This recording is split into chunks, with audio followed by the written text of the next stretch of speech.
Maadyong buntag sa tanan so sayong kabuntagon di ana pud ko diriya sa akong garden. So garden na namo sa akong bana diriya nga among gitamnan og silis pada. So mang-harvest ta kay nagkana ng bunga. Dugay na pud nga wala na harvest mga 2 weeks na ni nga wala na harvest kay busy kay akong pares sige lang miglakaw din ako pud ay trabaho nga dili mi kaayo makaari diriya. So mao ni nakita ninyo nga daghang sagbot. Daghan ang hintubo nga sagbot mao ni nga mag-harvest ta din ato pong ibtan og sagbot para mas madaghan pang mga bunga ni ani. So ingani ang kinabuhi sa bukid guys. Simple lang siya pero malipayon. So malipay pud ta magtan-aw nga naay mga bunga nga atong tinanom. So sa pagkatinuod mao gid ni akong kalipay kana bitaw mag-harvest na bitaw ta sa atong mga tinanom. So mao gid ang pinaka dakong kalipay sa usa ka hilig og tanom-tanom nga maka-harvest sa mga tinanom. So kamo diha magtanom gyud ta kay aron pud nga maka-harvest ta unya napod tay pangpalit og sudan. So kini day nga akong i-harvest karon ako na ibaligya sa market unya kay daghan na ni ang bunga. So kuto pa ni siya dito sa unahan na wala na lang ni naati man namo ugon na tungod kay parehas man pud lagi mi na trabaho sa kong bana. So bisan pag unsa ka busy amo gid gihapon nalikyatan og pagtanom-tanom ning among kanang yuta diri ang agi puy-an kay aron pud nga ato pong kapuslan ba mag-unsa man ang naayuta unja human wala ta man tanom man magtanom gyud ta og paniguro kay aron nga napud tay ma-harvest. So mo ni siya ang pinakadako nga punuan sa silispada diri guys daghan og bunga di ba. So sa lang nga akong naong guys nga nagka lumitsing pa na kay kanang akong kamot pud diha nagsigig kamrot ana mga sagbot samtang nag-harvest mo na nga wala pa gyud tay atiman akong dagway dinaa guys. Pasensya na mas akong kamot pud diha ang pugawa kay kusog kinahing kamrot og sagbot basta yung ani na gani garden na gani ang hisgutan guys. Bahala na ang mga kuko diha magkabuling ang kamot basta kay akong maatiman ang akong trabaho nga garden. Basta ato ging kalipay no kay di gyud ta mabatiyon og kapoy, di gyud ta kanang di gyud ana to iksapayan nga makabuling na atong kamot, madaot na atong kuko diha basta ato jung kalipay o tanawa buling kayo. So mo na nga samtang nag-harvest ako pong giibtan og sagbot kay aron pud ba nga modaghan na ginang bunga. So ang silispada pod bisan pud ay og daghang sagbot mo survive gid siya guys. So taliwala sa daghang mga pagsuway kung sa tao pa mubarog gid gihapon og mabungahon. So yun ana lagi ay pud ang kinahanglan ng tao sama sa silispada ba nga bisag arang daghanan yang sagbot diha. Aw wa gid siya palupig sa mga sagbot.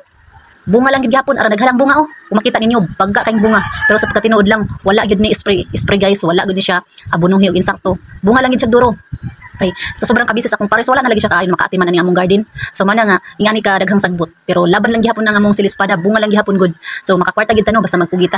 So nadagay ko i-share ninyo ba samtang nag-harvest ta niya ng silispada. So naniingon ako kana day ko nang magtanom-tanom lisod na bagid ay kaayo ang kahimtang kayo magtanom-tanom pa man ingon ko dili man porket nami trabaho dili na gid pud mi mananom kay ngano man sa opra pud baya mi aning yuta nga among gipuy-an. So need gid na pud manamo nga mo lihok mo tanom kay aron pud maka hatag pud mas lagi iya nga sa yuta nga among gipuy-an. So mo to akong tubag sa tao nga nangutanan ako. So dili pud mi dato ang among panginabuhi kuan ra jud binukid aron mabuhi magtanom mig mga gulay para dili nami makapalit magtanom mig mga panakot para dili nami makapalit. So bisag natay trabaho pwede gyapon tag magtanom-tanom og dalikyat ginagmay kay maay na lamang kana pa ba imong paliton nga arang mahala sa merkado di ba.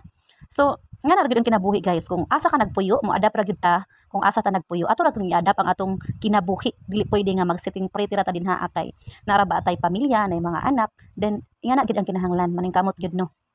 So mo lagi to nga ako siyang gitubag kay lisod na bagid kay ayumi nga magtanom-tanom man lisod ko nun ang kinabuhi sa farmers o tinuod lisod ang kinabuhi sa farmers pero kinahanglan mo adapt gyud ta sa atong kinabuhi diri sa bukid. So nami mga trabaho akong pares ako na trabaho pero kinahanglan gyapon ang mananom uy. So ako na din yung paspasan og pang-harvest diri kay aron dili ko malangan ba og kay nara para baray naghuwat nako nga trabaho daghan sa balay. So mao ni nga ikahuman ani og pang-harvest nako magluto po kog sudan para mamahaw then napay daghang trabaho naghuwat ang labunon kay Sabado man ron arang nagbaga ang labunon guys mo na nga maning kamot kitag sikay-sikay. So sa yung kabuntagon bangon na gyud mi diri ngit pa ni bangon na para nga moari sa basakan unya akong pares nilakaw pod mo na nga ako ra ging usa diri maoy ng anderi ng harvest then inig-uli na ho ay magluto pag ikog sudaan mo na nga paspas mi akong lihok diri dapita.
So mao na nini siya guys, nakakuha na tag usa ka baldi nga silispada, din nakakuha pod ko og tawo nga pila ka lugas kay mao man ni ang daan nga mga tawo nga tinanom sa kong bana. Nanapod ko'y natilok, so ato ning utanon karon para makasud-an ta.